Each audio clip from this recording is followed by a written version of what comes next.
Praise the Lord सबको, जय मसीह की। Praise praise the Lord. तो हम सब अबे यशायाह का 8वां अध्याय देख रहे थे। कल हमने इसको देखा कि 8वें अध्याय के अंदर यशायाह का उसका पुत्र की बात हो रही थी। और पुत्र का एक चिन्ह है। परमेश्वर पुत्र को क्यों देता, ये भी हमने देखा था।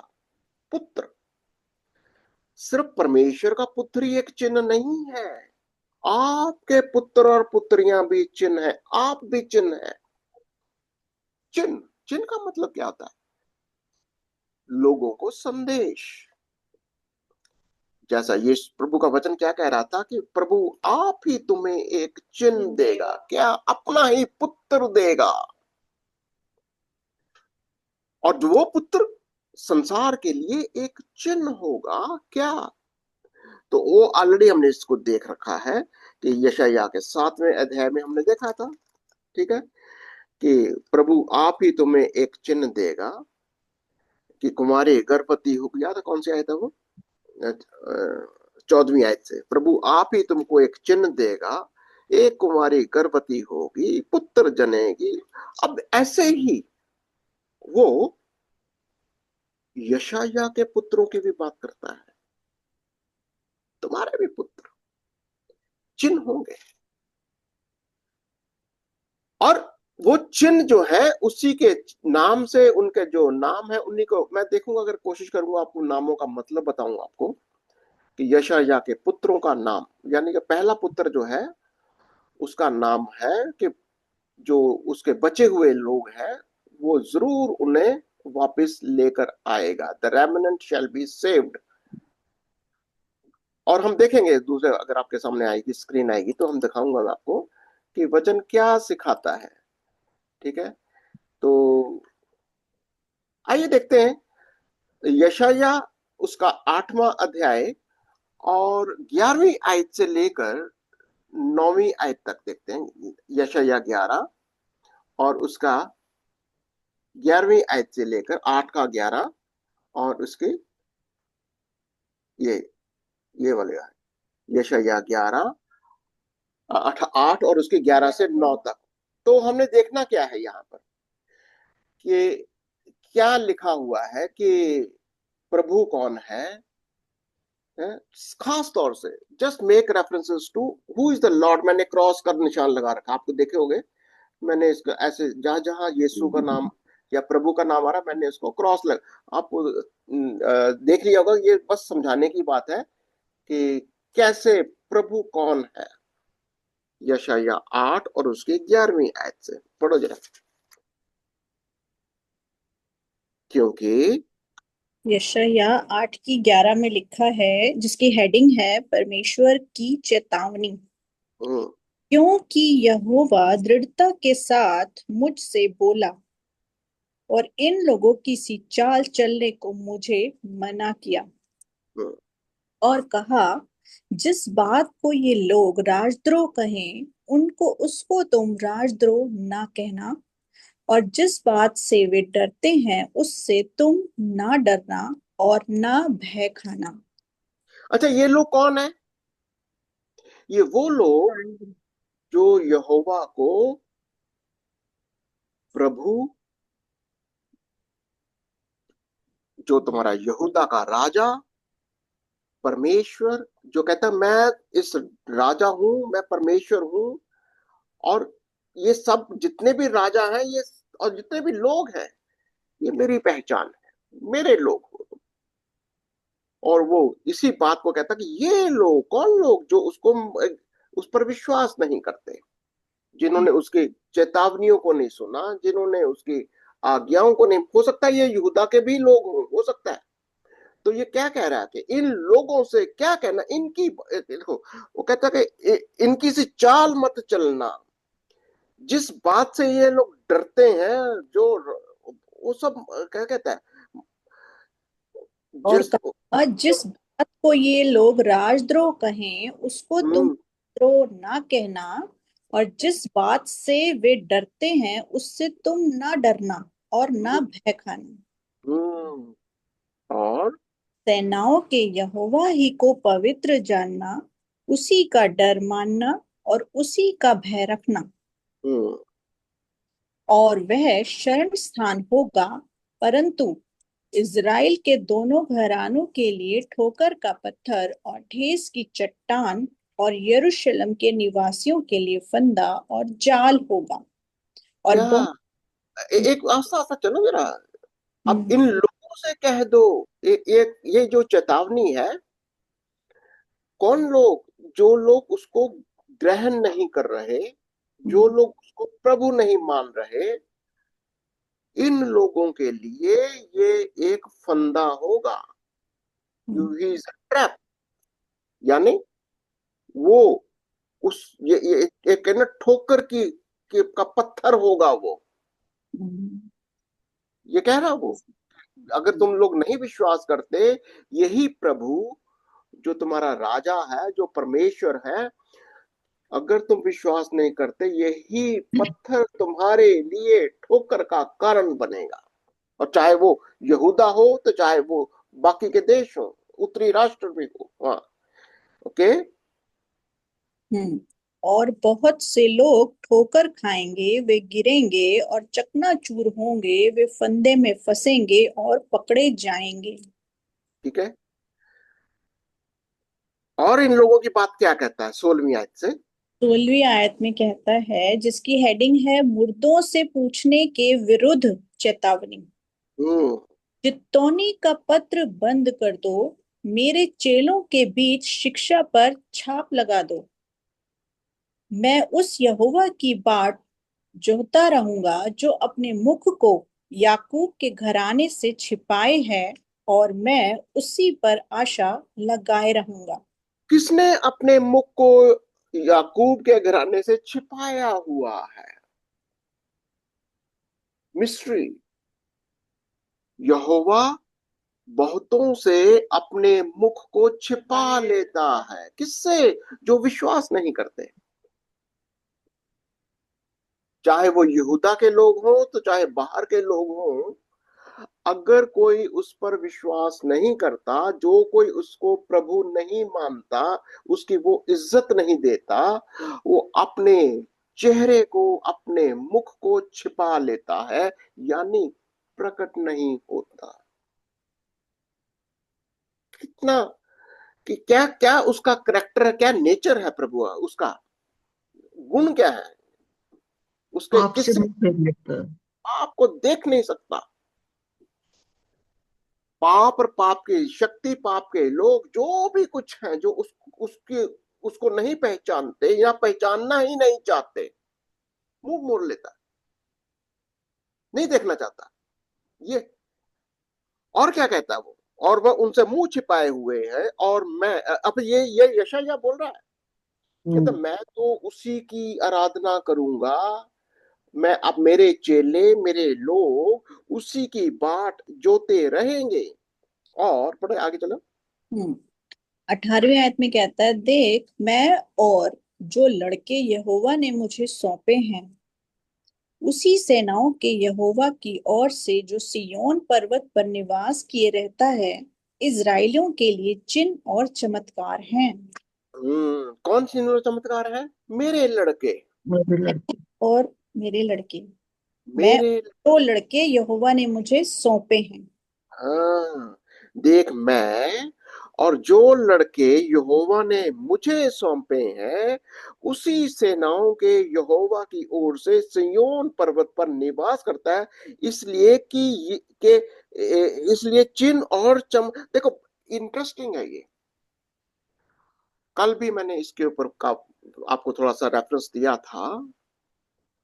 लड़के, तुम्हारे बच्चे, हम्म। अगर बच्चों को यहोवा की, प्रभु की ये शिक्षा को, इस दर्शन को क्लैरिटी देकर चलोगे, हमारा प्रभु कौन है, हमारा यहोवा, हमारा मसीहा, हमारा यीशु कौन है,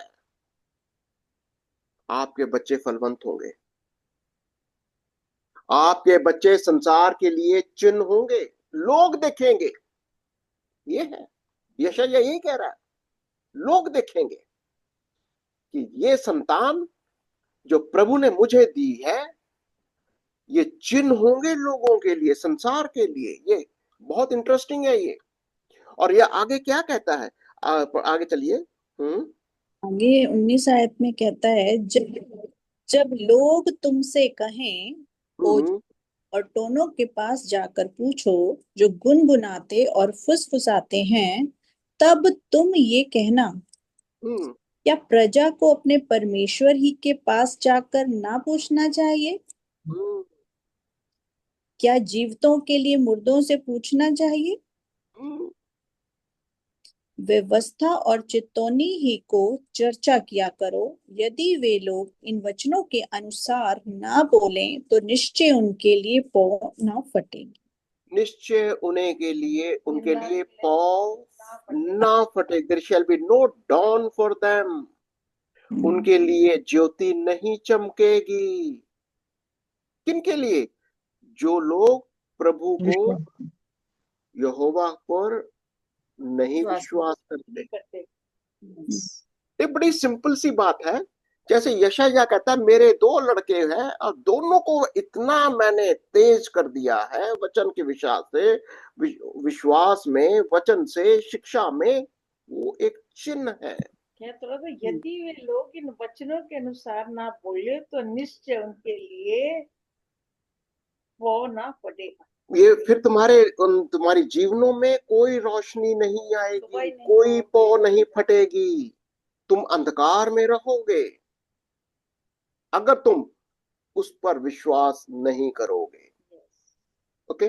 और फिर देखते हैं, 21 से पढ़ लेते हैं, क्या संकट होगा इन लोगों के पास। 21 आयत में कहता है, वे इस देश में कलेशित और भूखे फिरते रहेंगे, और जब वे भूखे होंगे तब वे क्रोध में आकर अपने राजा और अपने परमेश्वर को शाप देंगे और हम्म। अपना मुख ऊपर आकाश की ओर उठाएंगे।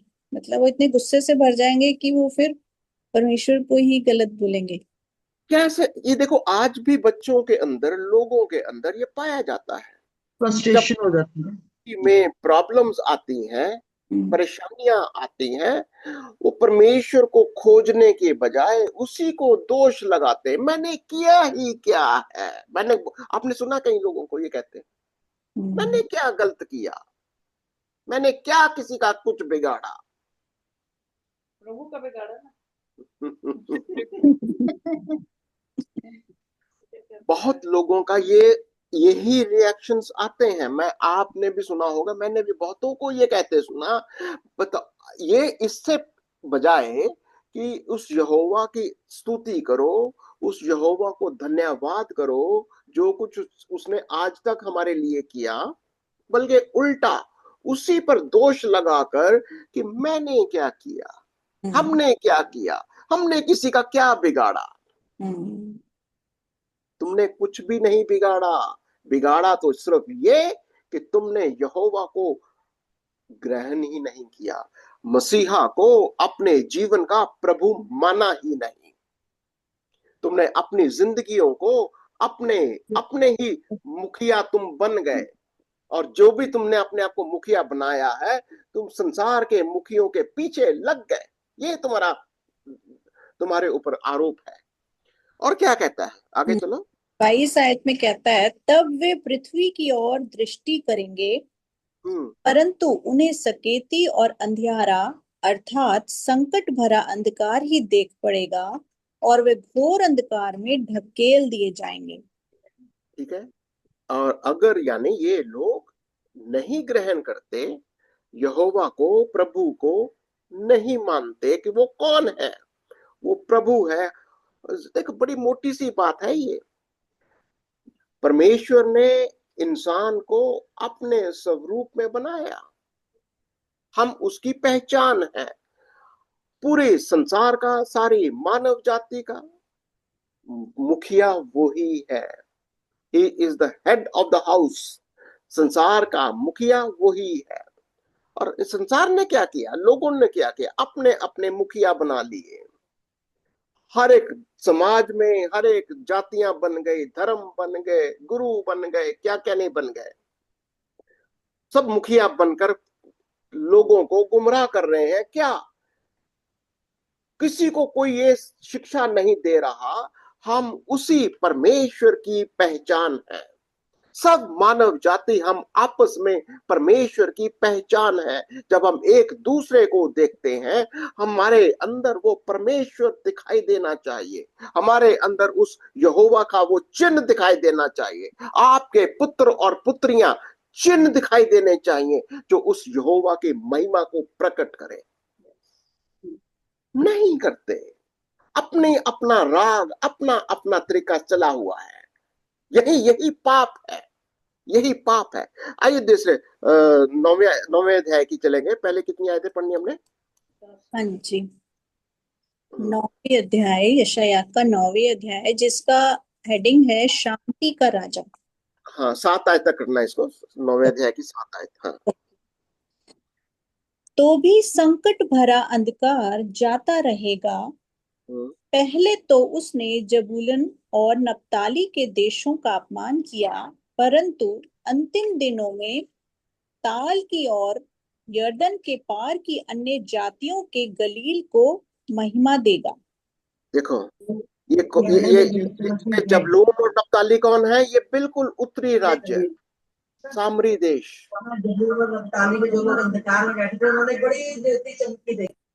ये उत्तरी राज्य है नप्ताली। और ये जो जबलून है, ये वो लोग हैं जिनके ऊपर ये सामरियों ये अशूरियों ने आकर कब्जा कर लिया, गुलाम बना लिया। कि ये सब उनको दिखा रहा है।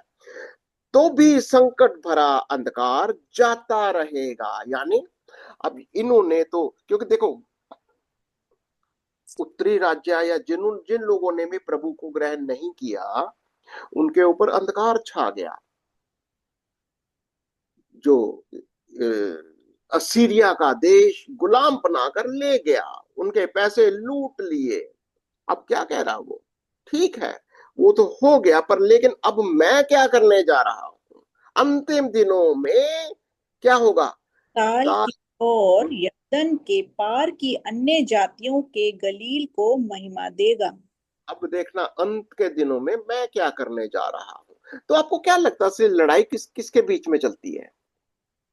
परमेश्वर का युद्ध है ये। परमेश्वर का, यहोवा का, और जो तुमको गुलाम बनाता है, उनके जो साथ तुमको गुमराह करता है, जो असीरिया या जो भी संसार के राजा मुखिया जो भी है, ये जो आपको मुखिया बनाता है किसी भी तरीके से। देखिए, यहां पर सारी बात आती है कि अगर हम जानबूझकर संसार के मुखियों के अधीन होना चाहते, मर्जी हमारी होती है। पर लेकिन अगर कोई आपको जबरदस्ती गुलाम बनाएगा, उसका दंड, उसका बदला प्रभु कहता मैं लूंगा। ये कह रहा। तभी तो कहता एक रेमनेंट, कुछ लोग ही आएंगे। क्यों? कुछ लोग ही हैं जो विश्वास करेंगे।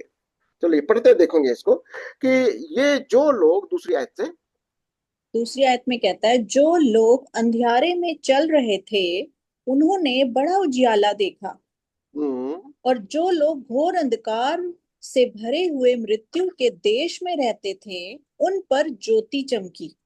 ठीक है। कौन लोग अंधेरे में रहेंगे? जिनका मुखिया कोई और है। जो लोग अंधेरे में हैं, उनके ऊपर एक ज्योति चमकेगी। उनको एक उजियाला दिखाई देगा। कैसा? तीसरी आयत।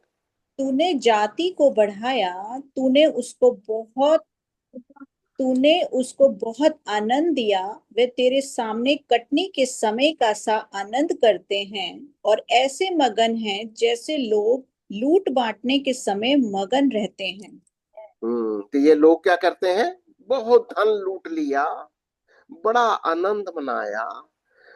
ऐसा कर समझते हैं कि जैसे बहुत कुछ लूट लिया है, क्योंकि तूने उसकी गर्दन पर के भारी जुए और उसके बहंगे के बांस, उस पर अंधेर करने वाले की लाठी, इन सबों को ऐसा तोड़ दिया है जैसे मिद्यानियों के दिन में किया था। तो ये कौन करेगा? ये किस गर्दन पर बोझ, गर्दन पर जो संसार का राज्य करता क्या है?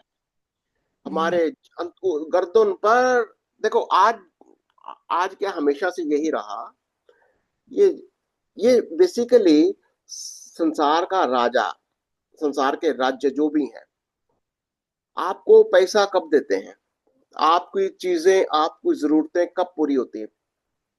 पहले आपको गुलाम बनाते हैं, Yes. पहले आपको गुलाम बनाया जाता है, Yes. आपके गर्दन पर जुआ रखा जाता है, आपको देखो, जरूरी नहीं है कि हम किसी गुलाम जैसा पुराने जमाने में गुलाम होते थे, नहीं।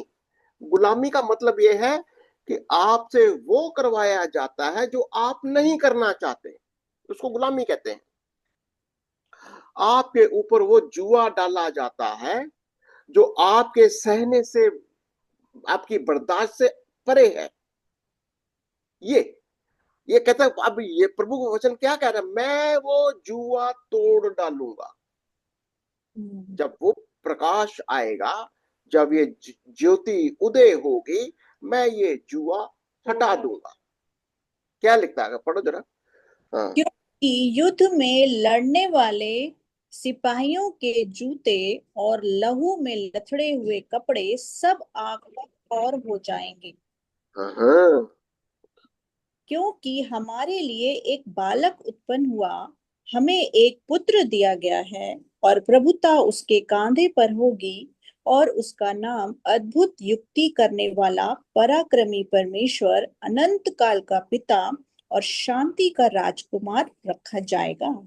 देखो, जब यशायाह के पुत्र हुए वो चिन्ह थे। जब प्रभु बोलता मेरा पुत्र आएगा, जब ये बालक पैदा होगा, ये भी एक चिन्ह होगा। कैसा चिन्ह होगा? कहता ये चिन्ह ऐसा होगा कि हमारे लिए एक बालक उत्पन्न हुआ, हमें एक पुत्र दिया गया, एक और प्रभुता उसके कांधे पर होगी। यानी मुखिया का पूरे जिम्मेवारी वो ही लेगा, सारी अथॉरिटी इसके पास। पूरी अथॉरिटी के साथ, पूरी जिम्मेवारी के साथ, पूरा उसका नाम अद्भुत युक्ति करने वाला, महा पराक्रमी परमेश्वर। कई लोग पूछते हैं कहाँ लिखा है कि यीशु परमेश्वर है? कौन कहता है? वचन कहता है। यही यीशु जो बालक बनकर पैदा हुआ, कुंवारी से जन्मा, वो हमारा घराने का ही नहीं, दाऊद के घराने का ही नहीं, संसार के घराने का मुखिया है। और वो परमेश्वर भी है। देखो उसकी क्वालिफिकेशन बोलो, उसकी आइडेंटिटी देखो, कौन है वो?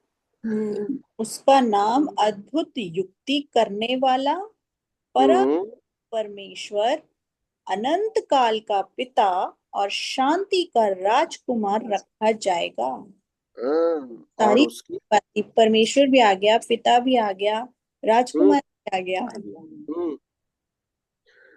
और उसकी प्रभुता उसके कांधे पर होगी। उसकी प्रभुता सर्वदा बढ़ती रहेगी और उसकी शांति का अंत ना होगा। इसलिए वह उसको दाऊद की राजगद्दी पर इस समय से लेकर सर्वदा के लिए न्याय और धर्म के द्वारा स्थिर किए और संभाले रहेगा। सेनाओं के यहोवा की धुन के द्वारा ये हो जाएगा। तो दाऊद की गद्दी के ऊपर कौन बैठा है अभी? बिल्कुल वही घराना मेरा दाऊद की गद्दी है। मेरा घराना यही। देखो दक्षिणी राज्य, वो जो यहूदा का राज्य है, वो वाली बात कर रहा है। वो घराना वही है।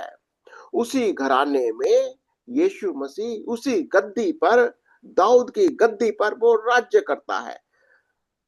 क्या चिन्ह देखो, एक बात को ध्यान दे देना, चिन्ह जस्ट साइन आपको बताता है कि किसी भी घराने का, किसी भी राजगद्दी का कोई भी मुखिया वो यीशु है। बाकी सब आप और मैं पहचान है उसके। जितने भी बालक उत्पन्न होते हैं, हम सब के बच्चे पैदा, हम भी बच्चे कभी पैदा हुए थे, हम भी एक चिन्ह की तरह पैदा हुए। कैसा चिन्ह? कि हम भी यीशु मसीह को अपना मुखिया करके ग्रहण करते हैं और उसकी गवाही देते हैं। आपके बच्चे भी यही गवाही देते हैं। और यही है प्रभु यीशु मसीह की प्रभुता, और ये प्रभुता बढ़ती जाती है। ये कहता है, देखो क्या कहता है, उसकी प्रभुता बढ़ती जाएगी और उसके राज्य का कभी अंत ना होगा। और ये कौन करेगा? कहता है मेरी धुन, सेनाओं के यहोवा की धुन के द्वारा ये होगा। सेनाओं के अभी आपको कोई क्वेश्चन किसी के माइंड में चल रहा है, प्रभु के बारे में क्या सीखा आपने? कौन है ये प्रभु? और लोगों को इस प्रभु के बारे में क्या समझना चाहते हैं, क्या समझना चाहिए? कौन है ये सेनाओं का यहोवा? कौन है ये परमेश्वर? शांति का राजकुमार, ये वही है यीशु मसीहा जो पुराने नियम में यहूदा की गद्दी पर, दाऊद की गद्दी पर राज्य करता था।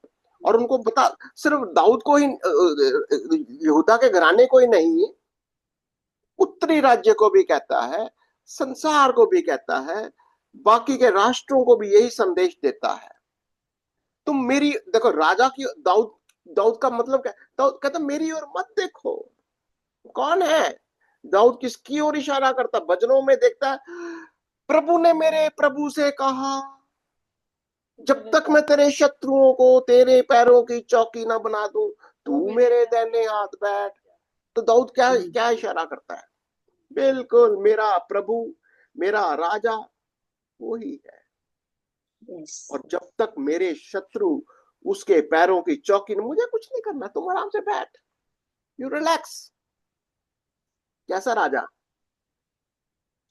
आज प्रभु आपका राजा बनना चाहता है, और राजा है, पर लेकिन हमें सिर्फ उसको कबूल करना है, हमें उसको अपने मनों में उतारना है। ठीक है? एनी क्वेश्चन किसी का अभी तक कोई माइंड में चल रहा है? तो 8 का 11 से 15 में देखेंगे तो कहता है कि कौन किससे क्या बातें कर रहा। 8 का 11 से 15, यशायाह 8 11 to 15, who is addressed and to whom is he speaking? कौन बोल रहा है? 8, 9, 10 तो रहेगी। 8 का 11 से 15 में कौन बोल रहा है?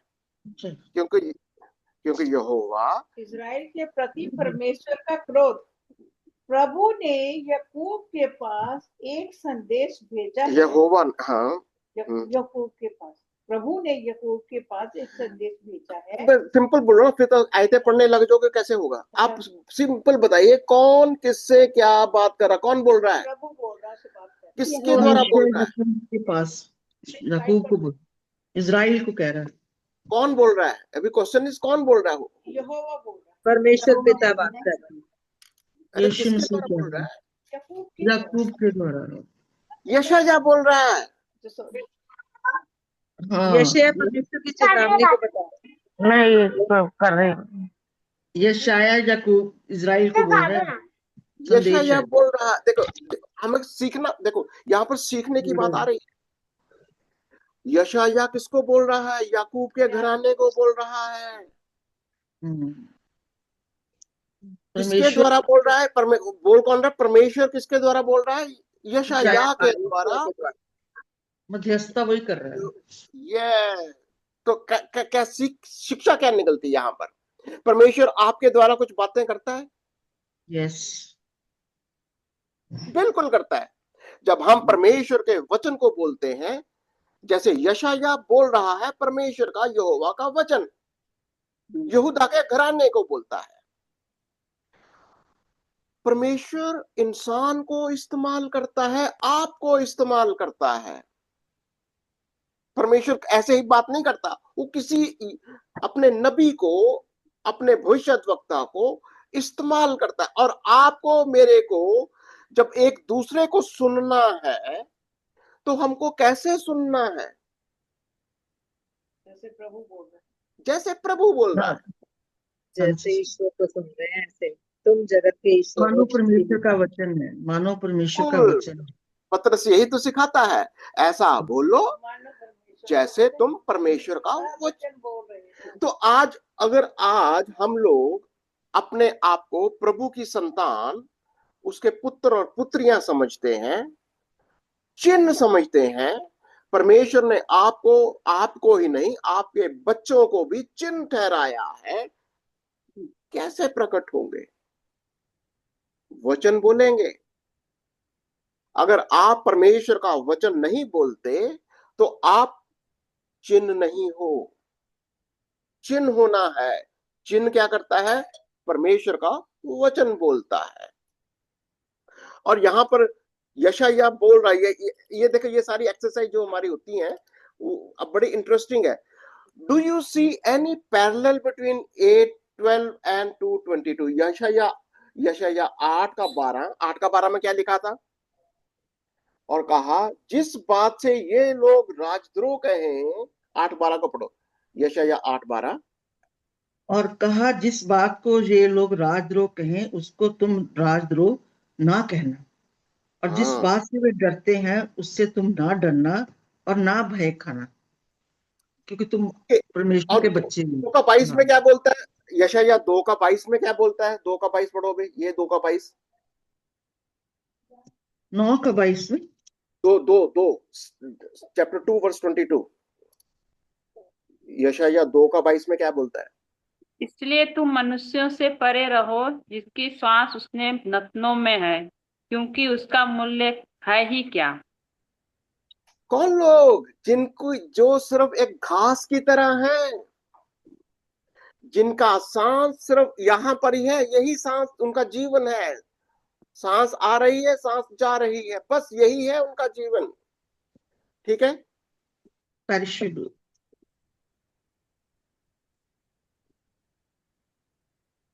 मेरा आवाज आ रहा है क्या आपको? आ रही। हाँ, क्योंकि इन देखो, ये संसार अब बिल्कुल क्लैरिटी दे रहा है। अभी फर्क क्या है दोनों में? संसार के लोगों का जीवन सिर्फ ये नाकों में, नाक से सांस आना जाना, बस इतना। ये घास की तरह है ये लोग। सांस आ रही है, सांस जा रही है, बस। हमारी सांस क्या है? प्रभु जीवन है, हमेशा का यीशु जीवन। मसीह, वो यहोवा जिसने हमें रचा है, वो हमारे अंदर है। फर्क दिखाई दे रहा कुछ? उसकी सांस हमारे अंदर है। वही सांस देता है ना मेरे को। कुछ लोगों की सोच यही है, जब तक सांस चल रही है ये उनके अंदर जीवन है। हमारा जीवन क्या है? जब तक यीशु हमारे अंदर है, हमारा जीवन है। जब तक यहोवा पिता पुत्र पवित्र आत्मा मेरे अंदर है, मैं जीवित हूं। यानी परमेश्वर के साथ हमारा रिश्ता, परमेश्वर के साथ एकता, और सिर्फ परमेश्वर के साथ नहीं, एक दूसरे के साथ मसीह यीशु में एक बदन हो जाना। एक बदन होकर हम एक दूसरे के साथ भी ऐसे एकजुट हो जाते हैं। यह है उसका घराना। अगर हमारा दर्शन ये नहीं है, हम सिर्फ उन लोगों की तरह हैं जिनका जीवन सिर्फ नाक से सांस लेना है और कुछ नहीं है। ये कह रहा है वो। अगर आप इस चीज को समझिए, घराना किसको बोलता है? वो घराना वो बोलता है जिनके पास यीशु यहोवा उनका प्रभु ही नहीं, उनका जीवन है। कहता उन लोगों की तरह मत करना जो सिर्फ नाक से सांस लेते हैं, उनकी तरह मत करना। देखो 2:22 को और इसका आपने कुछ फर्क दिखाई दे रहा है? 8:12 और 2:22 में। हाँ, बटन डरना नहीं इनसे। दोनों में एक ही बात कही है। क्या? लोगों से नहीं डरना, परमेश्वर से डरना। हाँ, इन लोगों से नहीं डरना। देखो फिर 8:13 से 15 में आपको कुछ दिखाई दे रहा है संसार के लोगों में और प्रभु के लोगों में? क्या फर्क है 8:13 से 15? प्रभु के लोग यहोवा ही को पवित्र जानते हैं, उसी का डर मानते हैं, उसी का भय। और प्रभु के लोग और संसार के लोगों में कोई फर्क दिखाई दे रहा? 8:13 से 15 में 14 में लिखा है वो प्रभु को ही अपना शरण स्थान मानते हैं।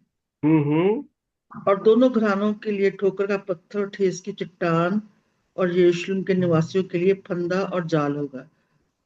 तो यहाँ पर फर्क क्या है?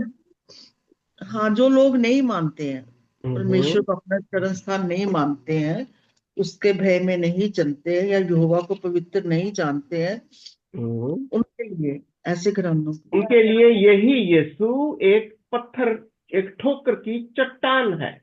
ठोकर लगती है उनको, वो नाश हो जाते हैं, वो गिरेंगे और चकनाचूर वो हो जाएंगे। वो अगर वो विश्वास नहीं करेंगे, यही यीशु उनके लिए एक ठोकर का कारण बन जाता वे है। फंदे में फंसेंगे।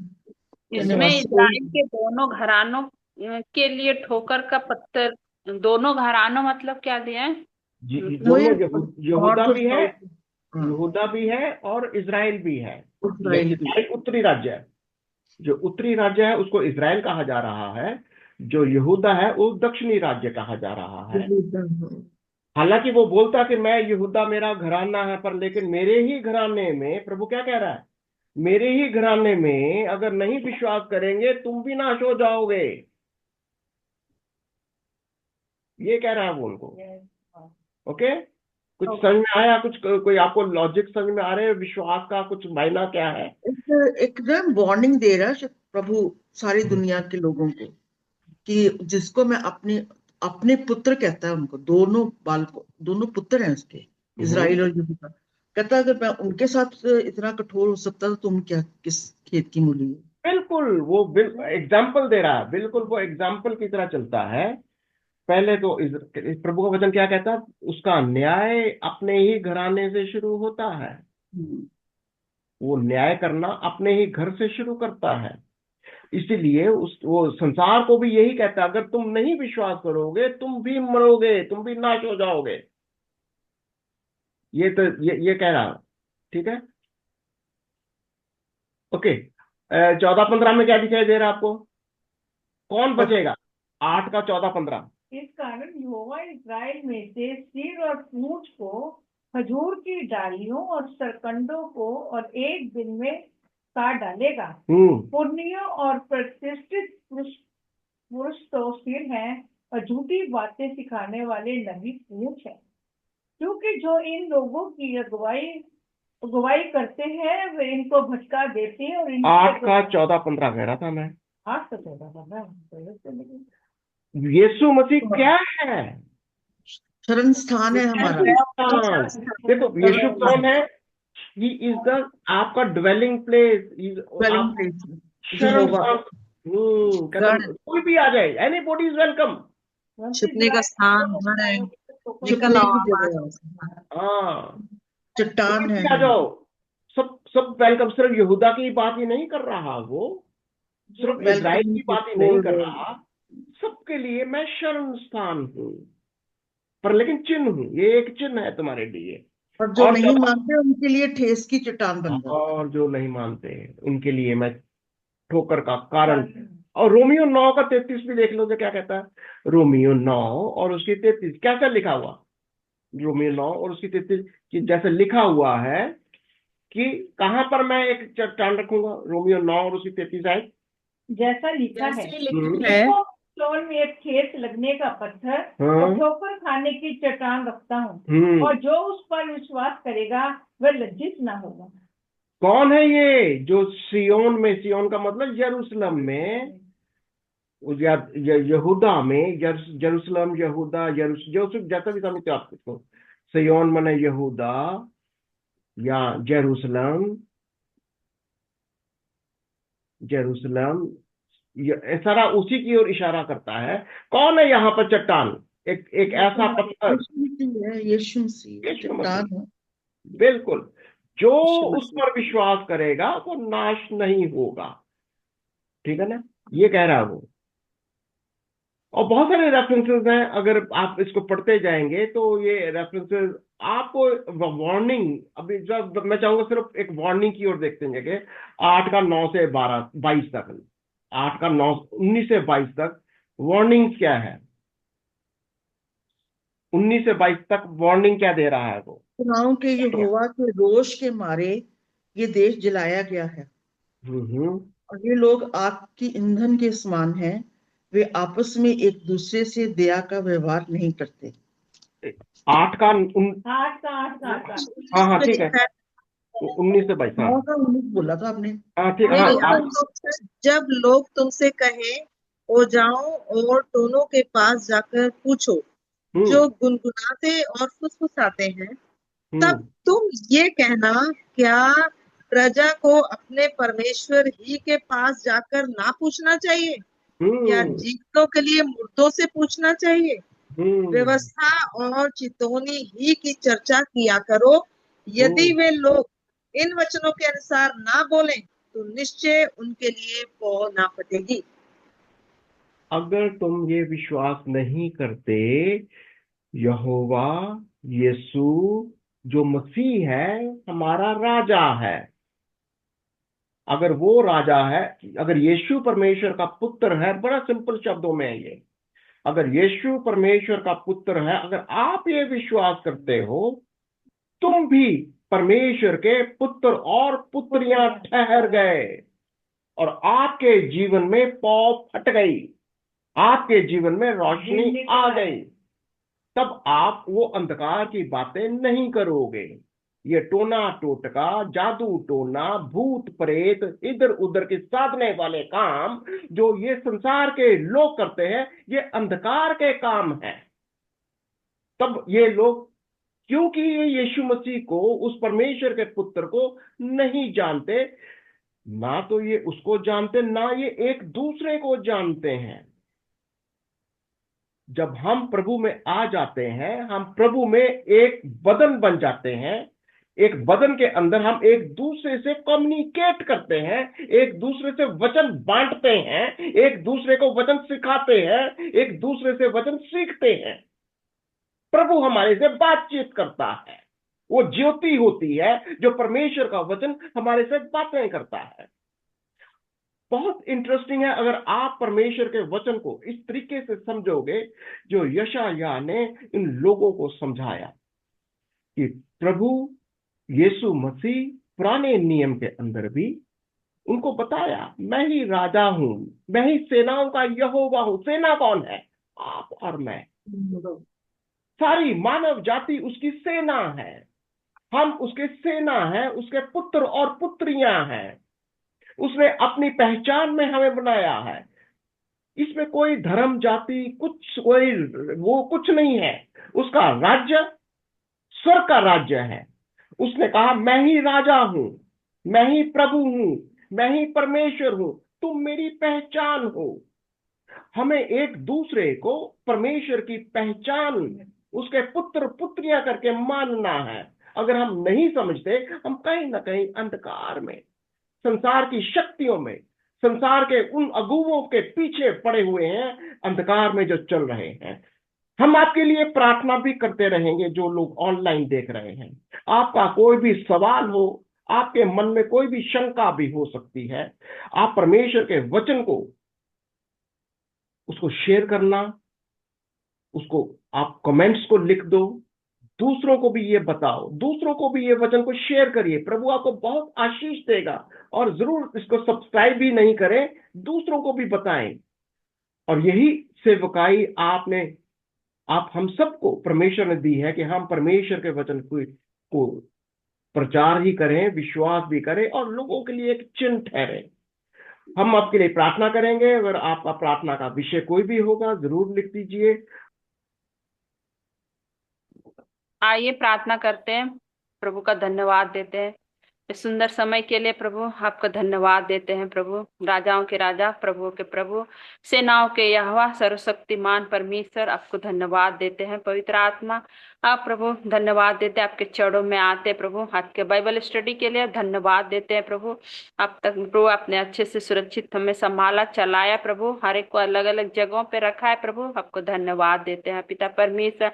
जैसे यह किताब से जो हम अध्ययन कर रहे प्रभु, धन्यवाद देते हैं प्रभु। शांति के राजकुमार परमेश्वर प्रभु, हाँ प्रभु आपको धन्यवाद देते हैं प्रभु। हम आप प्रभु आपके चरणों में आते हैं पिता परमेश्वर। आप प्रभु आपके वचनों के द्वारा प्रभु हमें सिखा रहे, समझा रहे प्रभु, चला रहे प्रभु, इसके लिए धन्यवाद देते हैं प्रभु। सच में पिता परमेश्वर, आपके योग्य कोई नहीं है प्रभु।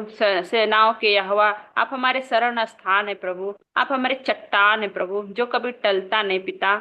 हाँ पिता परमेश्वर, आपने कहा प्रभु, जो आप नमक और धूल से बनाए हुए घर प्रभु वो टूट जाते प्रभु, पर वो चट्टान पर जो विश्वास करता है वो कभी न टलने वाला परमेश्वर, क्योंकि आपका वचन है प्रभु जो कभी नहीं बदलने वाला, न टलने वाला प्रभु। आपको धन्यवाद देते हैं प्रभु, आपके वचनों के द्वारा प्रभु हमें सिखा रहे, समझा रहे प्रभु। और प्रभु अपना चेतावनियां हमें देते हैं प्रभु कि आपकी आज्ञाओं को, आपके वचनों पे कैसे हमें मनन करना है, कैसे सीखना है, से चलना है प्रभु।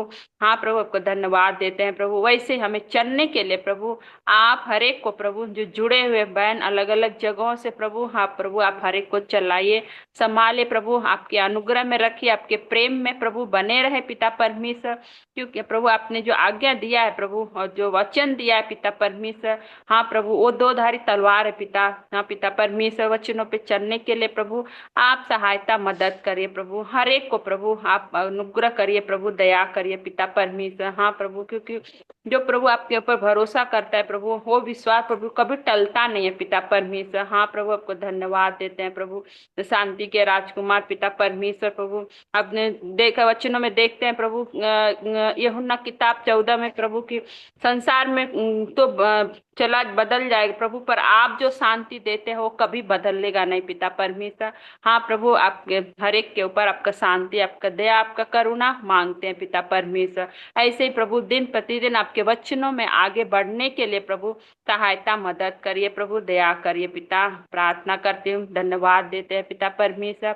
चरणों के खासकर अंकल आंटी को प्रभु आपके हाथों में सौंपते हैं, हमारे लिए प्रभु दिन प्रतिदिन पिता परमेश्वर अपने वचनों, आपके वचनों के द्वारा प्रभु हमें सिखाते समझाते प्रभु, उन्हें और भी आशीष करिए, सहायता मदद करिए प्रभु, ताकि आपके वचन को प्रभु लोग प्रभु जो भी यूट्यूब के द्वारा भी देख रहे पिता परमेश्वर, उन्हें प्रभु आपका फल लाने वाला बनाइए पिता परमेश्वर। क्योंकि सच्ची दाखलता आप है पिता परमेश्वर, आप में बने रहने के लिए प्रभु, आपकी आवाज सुनने के लिए पिता परमेश्वर आप सहायता मदद करिए। अंकल आंटी को आशीष करिए, उनका जरूरत को पूरा करिए प्रभु, और भी प्रभु उनका वचन बुद्धि ज्ञान समझ विवेक से भर दीजिए। प्रार्थना करते हैं खासकर अंकल के लिए पिता परमेश्वर, जो भी उनका आंख का जो भी डॉक्टर से बात करके आए पिता परमेश्वर, जो भी ऑपरेशन करना है प्रभु, उसमें सब प्रभु आप अगुवाई करिए। नहीं तो आपकी इच्छा है तो प्रभु दवाई से प्रभु ड्रॉप से ठीक होने के लिए प्रभु सहायता मदद करिए। ऑपरेशन करना है तो प्रभु उसमें प्रभु आप मदद करिए, सहायता करिए प्रभु।